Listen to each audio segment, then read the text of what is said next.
मी आवाज तुयता वातान motion so mic कर तो आन जवाब दी तो एम आई ऑडिबल ठीक है चलो शुक्रिया।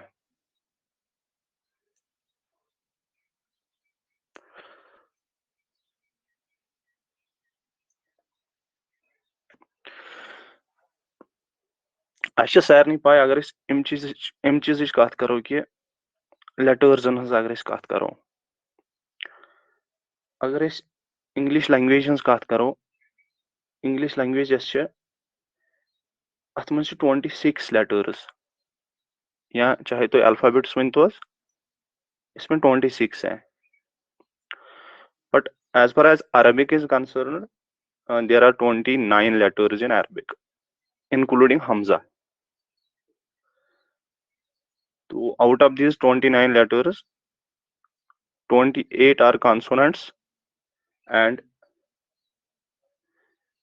alif is not a consonant. और सेकंड थिंग इज देयर कि ये जो अलिफ है ना इसकी स्पीच साउंड नहीं है, अलिफ की कोई स्पीच साउंड नहीं है। तो मैंने क्या बोला यहाँ पे अरबिक में टोटल 29 लेटर्स हैं या you can say alphabets and including Hamza, Hamza include है इनमें से 29 में इंक्लूड हमजा भी है और अलिफ की स्पीच साउंड नहीं है।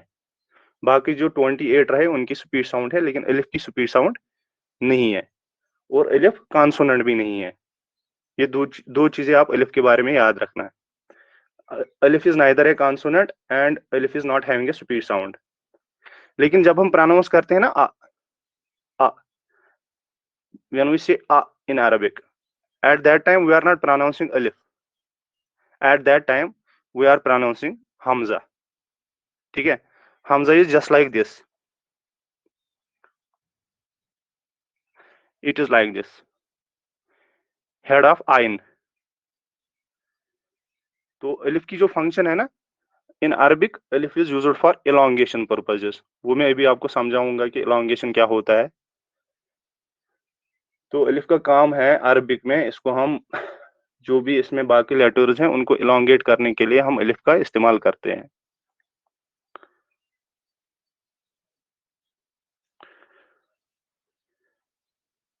इसके बाद अगर हम it is just introduction, we are just starting our this lecture with introduction.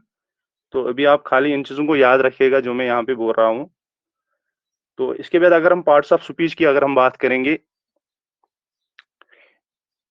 In English language there are 8 parts of speech, वो सब हमने पढ़े हैं और हमको पता भी है।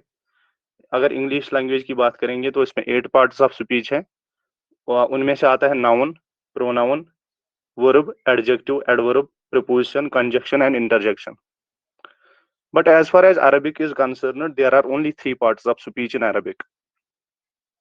That is ism, faal, haruf. Ism we say in English it is noun and faal को हम verb कहते हैं और हरूफ को हम particle कहते हैं। ठीक है, तो ये जो बाकी पार्ट्स ऑफ स्पीच हैं जैसे इसमें रहा जमीर या जिसको हम प्रोनाउन कहते हैं, एडजेक्टिव जिसको हम अरबिक में नात कहते हैं, नून आयन ता, या एडवर्ब और इंटरजेक्शन है, ये सारे आते हैं नाउन में। तो ये था about the parts of speech which are in Arabic language.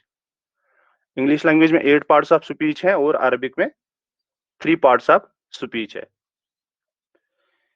इसके बाद अगर हम इंग्लिश लैंग्वेज की बात करेंगे ना, इंग्लिश लैंग्वेज में वॉवेल्स होते हैं, है ना, vowel alphabets A E I O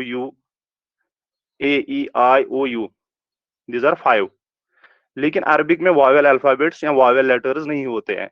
in Arabic there are vowel signs. और वो वॉवेल साइनस कौन है? In Arabic there are only 3 vowel signs, three vowel signs है अरबिक में। तो इनको मैं यहां पे लिखूंगा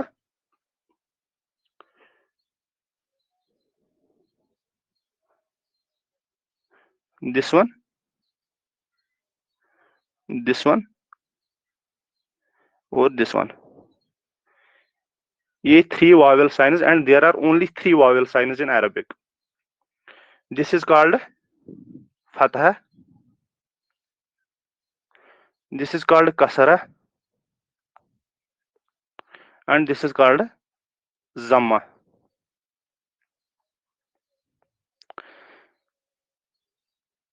लिखा तो ये जाता है दम्मा, ठीक है, बट इसको जम्मा पढ़ा जाता है. In English, it is written as Dhamma, but it is pronounced as Zamma. These are three vowel signs in Arabic, and there are only three vowel signs in Arabic. यथेशेष अभी तक हम इसको पढ़ते आए हैं जबर, जियर एंड पेश. लेकिन आज से आप क्या रखोगे याद? दिस इज फतहा, दिस इज कसरा एंड दिस इज जम्हा. And when we use these vowel signs on Arabic letters, और उन अरबिक लेटर्स की प्रोनाउंसिएशन इनसे चेंज हो जाती है, ठीक है, वो हम अभी पढ़ेंगे आगे. तो अभी मैंने आपको क्या बोला था? हाँ, और ये जो वॉवेल साइंस हैं ये शॉर्ट वॉवेल साइंस हैं. For example, I will try to use them on Arabic letter. if I will write here this, and after that if I will write this and this. चलो अब इनको pronounce करते हैं. ये है यहाँ पे बा. बा के ऊपर मैंने क्या डाला? I put fatha there, so it is pronunciation will be ba, ba. And on the second one I put kasra, so it will become b. And third one I put dhamma here, it will become bu. ठीक, इनको हम, ये जो Wavell signs है ना, इनको हम हरकत भी कहते हैं. And moreover these are short vowel signs. ये शॉर्ट वावेल साइंस है. तो अगर हमें इनको एलोंगेट करना होगा, elongate means if we have to make them long, तो at that time we make the use of अलिफ. जो मैंने अभी आपको पहले ही बोला कि अलिफ की फंक्शन जो अरबिक है, it is used for elongation, ठीक है. For example, if I will put अलिफ with first one, that is the बा ऑन विच आई पुट फतहा, it will become ba alif. So it will be pronounced as ba. When this alif was not attached with this ba, it was pronounced as ba. Now we will pronounce it as ba. ठीक है. और ये जो अलिफ है ना, इसको हम एलोंगेशन के लिए यूज करते हैं अरबिक में. इसके अलावा और कुछ सर्टेन वर्ड्स हैं जिनको हम एलोंगेशन के लिए यूज करते हैं. It is not only alif which we use for elongation, but we also use wow and या. वाव और या को भी हम एलोंगेशन के लिए यूज करते हैं अरबिक में. इनकी अपनी अपनी कंपैटिबिलिटी होती है. जैसे अलिफ की कंपैटिबिलिटी है फतहा के साथ, ठीक है, और वाव की कंपैटिबिलिटी जो है दैट इज विद जम्मा. इसकी कंपैटिबिलिटी इसके साथ है, ठीक है. When we have to elongate, we have to use वाव विद जम्मा, ठीक है. और या की जो कंपैटिबिलिटी है ना, या ये कसरा के साथ है इसकी कंपैटिबिलिटी. एंड अलिफ आपको पता ही है, अलिफ की कंपैटिबिलिटी किसके साथ है? फतहा के साथ. पहले आप ये याद रखोगे, there are three vowel signs, that is फतहा, कसरा एंड जम्मा, ठीक. And if we have to elongate Arabic letter on which we have put fatha, we have to make the use of alif. And if we want to elongate an Arabic letter on which we have put kasra, we have to make the use of ya. And if we want to elongate the vowel sign और हरकत जिसपे होगी vowel sign जम्मा, we have to make the use of वाव. चलो थोड़ा सा इनको यूज करके देखते हैं. अलिफ का तो हमने यूज देखा, बा का बन गया बा.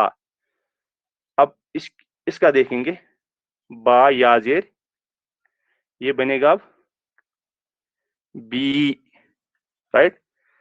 सो बा वाव पेश, ये बनेगा अब बू, ठीक है. It was about this. चलो थोड़ा सा अब आगे चलते हैं.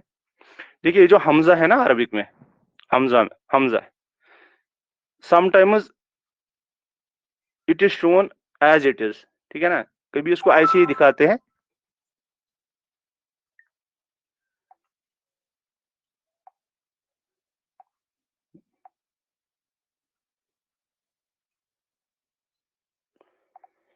कभी क्या होता है, ये जो हमजा होता है ना, आप इसको अरबिक में पाओगे, समटाइम्स इट इज ऑन अलिफ, sometimes it will be on wow, and sometimes it will be on या। इनको कहते हैं हमजाज चेयर, ये आप ऐसे ही याद रखोगे। समटाइम्स अलिफ acts as a chair for हमजा, and sometimes wow acts as a chair for hamza, and sometimes ya acts as a chair for hamza, and sometimes it is written alone without these letters। ठीक है।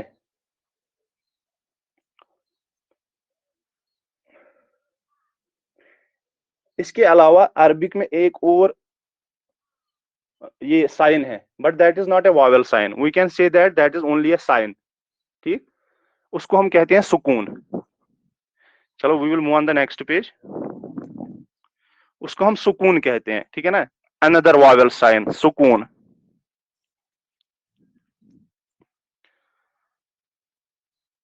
इसको आप, इसको three तरीके से we represent it with three methods, ठीक है। तीन तरीकों से हम इसको रिप्रेजेंट करते हैं। ज्यादातर हमने अभी तक इसको क्या कैसे देखा है, हमने इसको छोटा दाल की तरह देखा है, ऐसे होता है, sorry wait, it is written as this. इसको हम ऐसे भी रिप्रेजेंट कर सकते हैं, टाइनी सर्कल, ठीक है,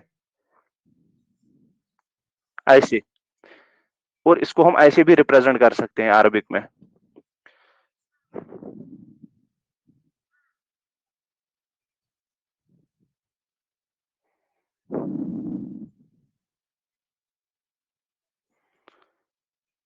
इसका दूसरा नाम है जज्म, या इसको हम मजजूम भी कहते हैं, इसको हम साकिन भी कहते हैं, ठीक है। जज्म भी इसको कहते हैं, मजजूम भी इसको कहते हैं, और इसको साकिन भी कहते हैं, या सुकून भी कहते हैं। तो जिस हर्फ पे ये होता है ना, इसकी इंडिकेशन ये है कि there is no vowel sign on that letter. सुकून means silent, it means silent, ठीक है। और इसकी इंडिकेशन यही होती है जब हम इसको किसी हर्फ पे यूज करते हैं, किसी हर्फ पे डालते हैं, दैट मीन्स कि उस हर्फ पे कोई वॉवेल साइन नहीं है। जैसे प्रीवियस एग्जांपल में हमने क्या किया, हमने यहाँ पे लिखा था ना, बा बू बी, we will write it again, बा बू बी, ठीक है।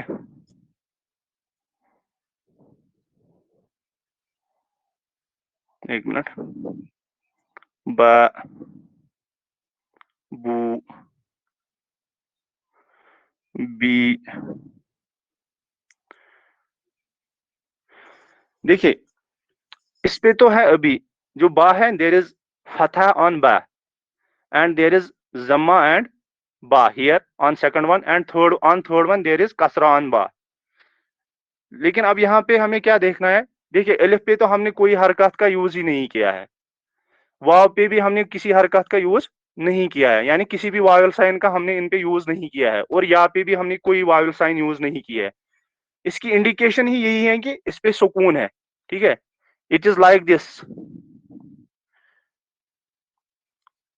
टाइनी सर्कल, आप इसको इसी से रिप्रेजेंट करना है। और आपकी जो जो हम बुक पढ़ेंगे ना इसमें, अरबिक बुक, उसमें भी सुकून की रिप्रेजेंटेशन टाइनी सर्कल से ही की गई है।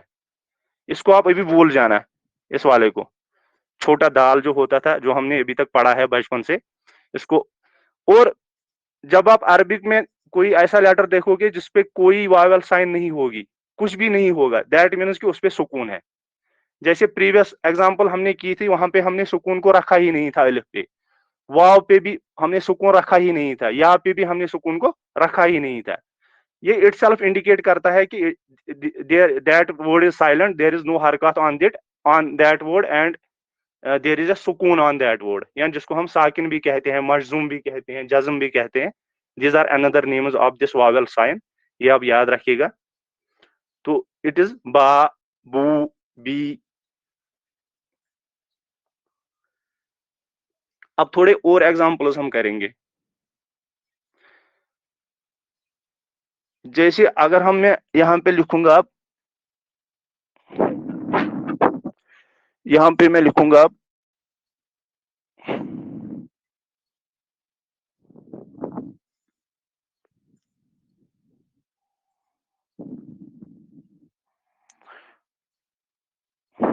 ठीक है, पहले मैं खाली लिखूंगा।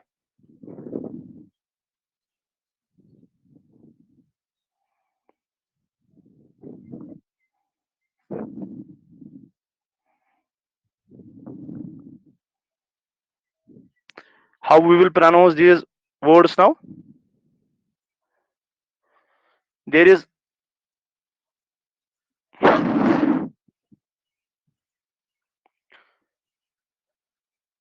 let us start the first one. There is fatha on ta and there is also fatha on ba. It is not tia, bia.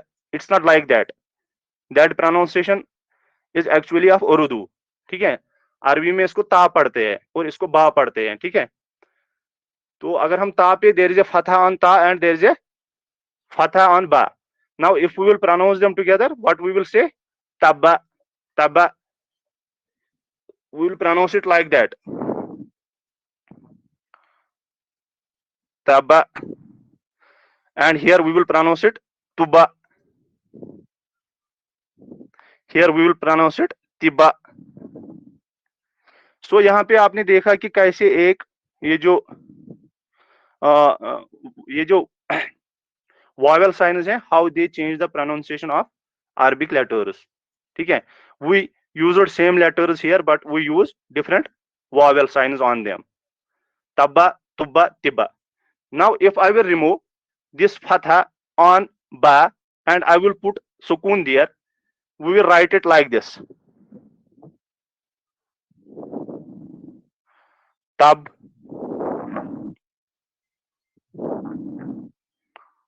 tub,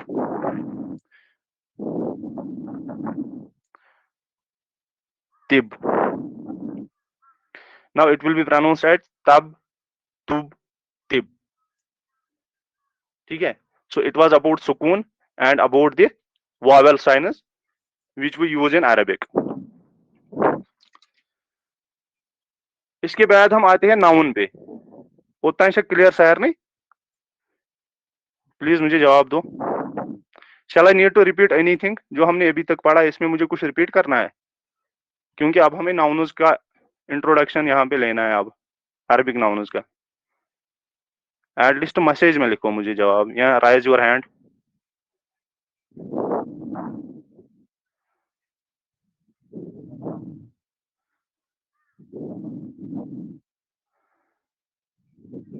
hello Mohsin,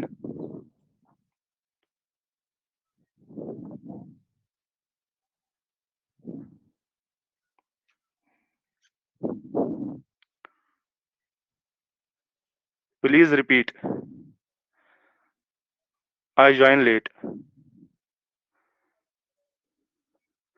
चलो कोई नहीं, थोड़ा सा रिपीट भी कर लेते हैं।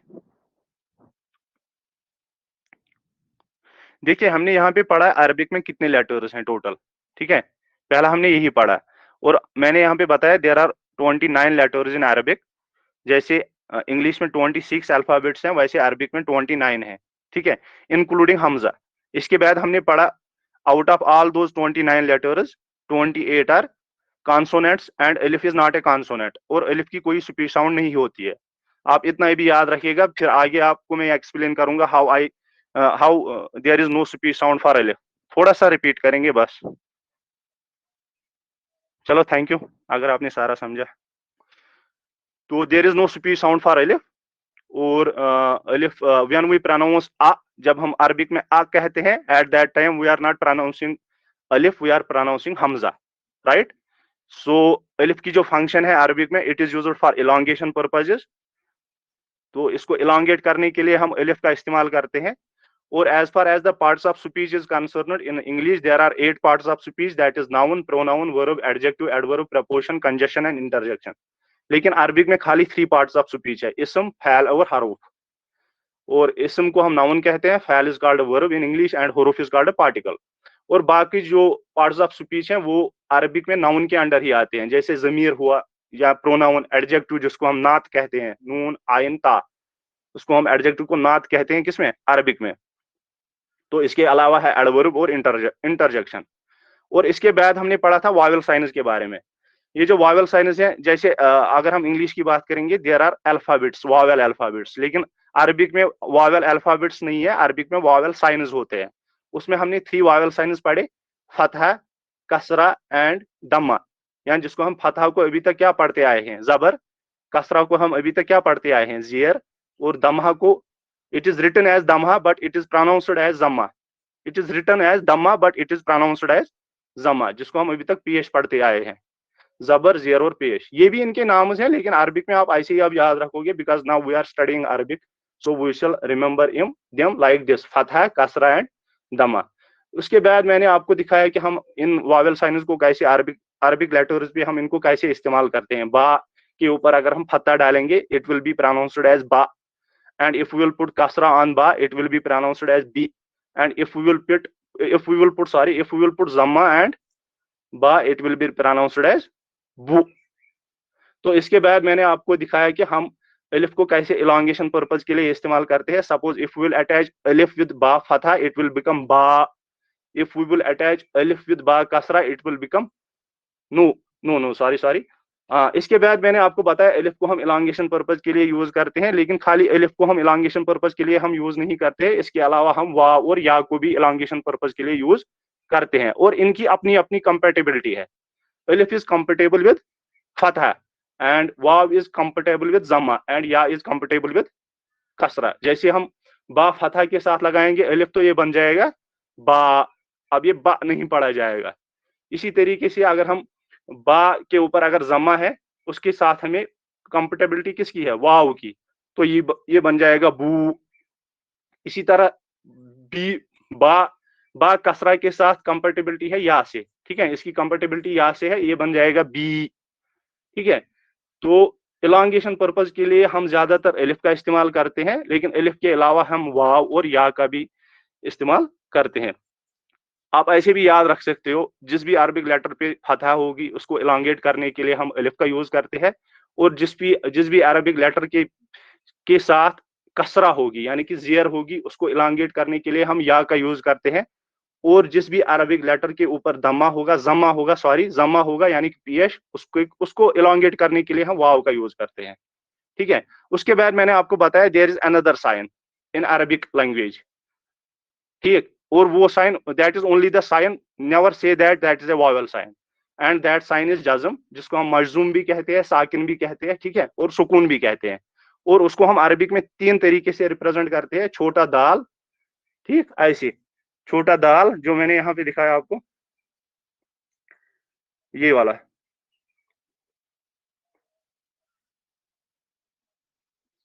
ये भी हाईलाइट नहीं हो रहा है मुझे, this one. These are the three ways to represent jazm in Arabic। ठीक, उसके बाद मैंने आपको दिखाया कि हम इनको कैसे यूज करते हैं। ओ वर्ड्स पे यहाँ पे तब्बा बनेगा, because on both these letters we put फतहा, यहाँ पे तुबा, तिब्बा। अब अगर हम लास्ट में ये बा पे जो फतहा हमने डाली, ये हम रिमूव करेंगे और वहां पे सुकून डालेंगे या जज्म डालेंगे, तो ये बना जाएगा तुब, तब, तुब, तिब। तो हम चलते हैं अब अरबिक नाउन्स पे। देखिए, एज फार एज अगर हम इंग्लिश की बात करेंगे ना, इंग्लिश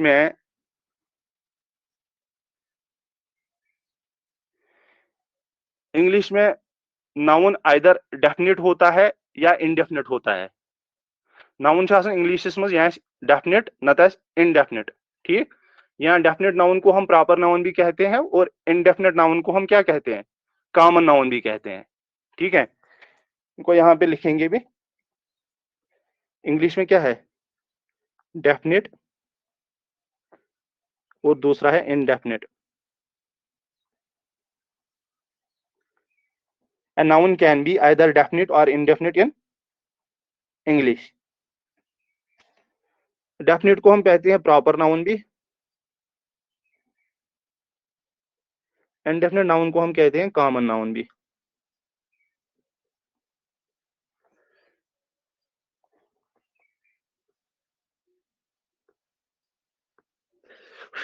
common noun.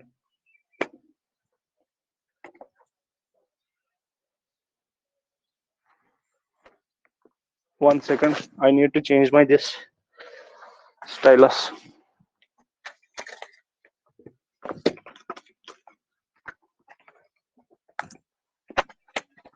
अगर उर्दू की बात करेंगे, उर्दू में हम डेफिनेट नाउन को क्या कहते हैं? उर्दू में हम डेफिनेट नाउन को इस्म मारिफा कहते हैं, ठीक? इस्म मारिफा।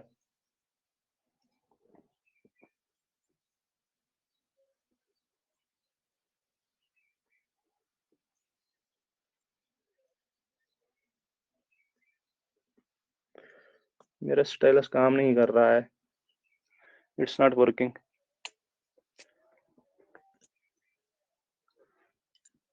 It's not working. Stylus is not working.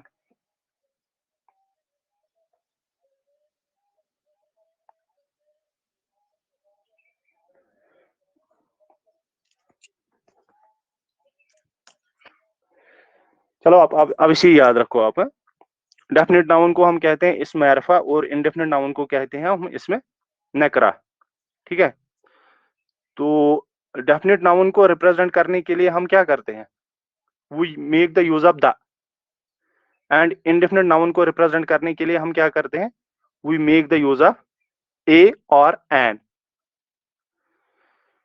तो अरबिक की अगर हम बात करेंगे, अरबिक में ऐसे there is no words as such जिससे हम डेफिनेट और इनडेफिनेट नाउन को रिप्रेजेंट करेंगे। अरबिक में ऐसे वर्ड्स नहीं है। अरबिक में हम there is something different in Arabic. Arabic में अगर इनडेफिनेट नाउन जो होगा, इनडेफिनेट नाउन को हम रिप्रेजेंट करते हैं विद डबल वावेल साइन। मुझे दिखाना था आपको बट मेरा स्टाइलस फंक्शन नहीं कर रहा है।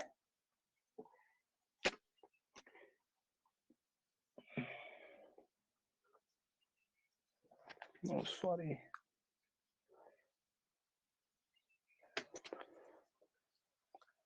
चलो आप ऐसे ही सुनोगे। तो इसमें हम क्या करते हैं, मैंने आपको बताया कि अगर हम नाउन्स की बात करेंगे तो इंग्लिश में नाउन डेफिनेट भी हो सकता है, इनडेफिनेट भी हो सकता है। डेफिनेट नाउन को हम प्रॉपर नाउन भी कहते हैं और इनडेफिनेट नाउन को हम कॉमन नाउन कहते हैं। लेकिन या अरबी में, उर्दू में इनको हम क्या कहते हैं, या अरबी में भी इनको ऐसे ही कहते हैं जो इनको उर्दू में कहते हैं।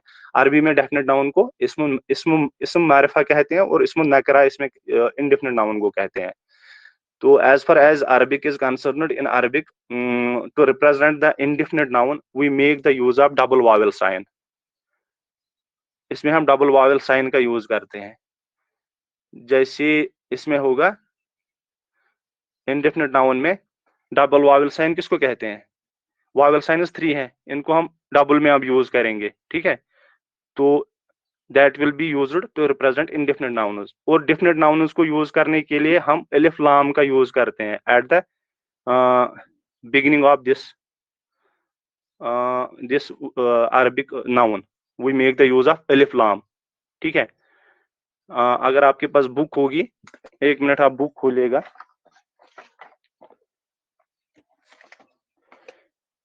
वहां पे लिखा है पहले हाजा। हाजा की अभी आप हाजा का अभी हम नहीं करेंगे। वहां पे लिखा है बाइतुन। बाइतुन, बा पे फतह है, या पे सुकून है और ता पे तनवीन है। Double vowel sign is called तनवीन, ठीक है? तो बाइतुन, बाइतुन की मीनिंग क्या है? इसकी मीनिंग है a house. That it is A indefinite noun या कॉमन नाउन ये है यहाँ पे। अगर हम अब इसको डेफिनेट नाउन करेंगे तो इसके आगे हम अलिफ और लाम का यूज करेंगे। It will be pronounced as अल बाइतु। अलिफ लाम ऐड करने के साथ साथ ये जो डबल वावेल साइन इसके एंड पे है इसको रिमूव करना है और वहां पे सिंगल वावेल साइन का यूज करना है। यानी कि तनवीन को रिमूव करना है। Double vowel sign is called तनवीन। दो जबर, दो जेर या दो पेश, डबल फतह, डबल कसरा और डबल जम्मा इज कॉल्ड तनवीन। तो बाइतुन जो आएगा ये, अब बाइतुन जो it is a common noun and if we will change it into a definite noun या if we will change it into a proper noun, it will be written as al baitu. Similarly is masjidun. Masjidun means a masjid. And if we will make it definite, I have to say al masjidu. Similarly is babun. Babun means door. And if I have to make it definite, if I will say babun, it is meaning is a door. But if I will say al babu, it means the door. ठीक है? So this was how we can change a indefinite noun into a definite noun. दो चीजों का ख्याल रखना है. पहले ही मैंने बोला अरबिक में आप किसी भी नाउन पे double sign at the end देखोगे, that is the indefinite noun, that is the common noun. और उसको कॉमन नाउन को डेफिनेट बनाने के लिए हमें दो चीजें करनी है. रिमूव तनवीन, जो एंड पे तनवीन यूज होगी उसको रिमूव करना है, वहां पे सिंगल रखना है, सिंगल वावेल साइन रखना है, डबल वावेल साइन को रिमूव करना है. और स्टार्टिंग में अलिफ लाम को ऐड करना है उस नाउन के साथ, वो डेफिनेट बन जाएगा. जैसे किताबुन है, इसका बन जाएगा अल किताबु. अगर हम कलमुन की बात करेंगे, it will be as definite noun, it will be as अल कलमु. इसी तरीके से अगर बाइतुन की बात करेंगे तो इट विल बी एज अल बाइतु. लेकिन यहाँ पे आप एक चीज का आपको ख्याल रखना है, अलिफ लाम और तनवीन एक साथ कभी भी नहीं आएंगे. अलिफ लाम एंड तनवीन कैन नेवर एग्जिस्ट टुगेदर. अगर हम ऐसे लिखेंगे ना अल किताबुन, अल कलमुन या अल बैतुन, ये सारा गलत है. ठीक है, इट इज रॉन्ग. अगर हम अलिफ लाम डालेंगे फिर सिंगल वावेल साइन ही लास्ट में रखनी है. सो यहाँ पे ये याद रखना है, अलिफ लाम और तनवीन एक साथ कभी नहीं आते हैं. तो इसके बाद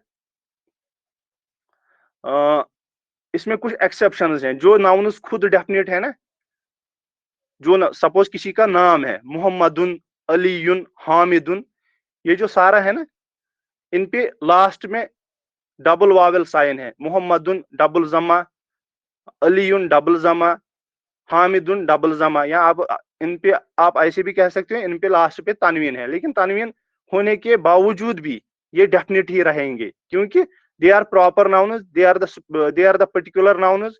या ये किसी का नाम है, तो किसी का नाम कभी कॉमन नहीं हो सकता है. ठीक है, लेकिन कॉमन नाउन को आप प्रॉपर नाउन में चेंज करने के लिए तनवीन को रिमूव करना पड़ेगा और अलिफ लाम को पहले इसमें ऐड करना पड़ेगा. Shall we continue or shall we stop here?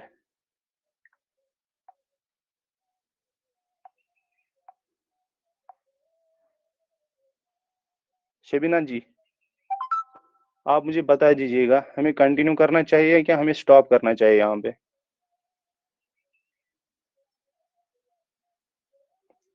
Hello Mohsin साहब, ब्रोट पकवा किन युति पढ़ो आज? स्टॉप पहले ही क्लास में. चलो हम यहाँ पे स्टॉप करेंगे. ठीक है,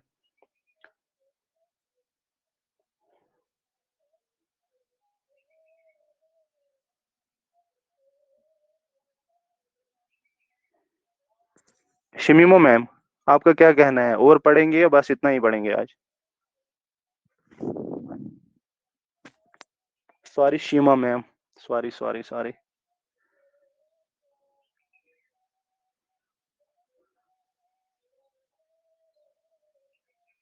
चलो ठीक है. और अनफॉर्चुनेटली मेरा स्टाइलस भी बैठ गया, अदरवाइज मैं और भी थोड़ा सा कंटिन्यू करता. चलो आज हमने जो पढ़ा ना, इसमें अगर आपको कोई कंफ्यूजन होगा तो आप मुझे पूछ सकते हो, आप मुझे दिन में कॉल भी कर सकते हो इसके रिगार्डिंग. तो इंशाल्लाह आप नेक्स्ट क्लास वो हम ग्रुप में ही देखेंगे कब रखेंगे. चलो हैव अ गुड डे.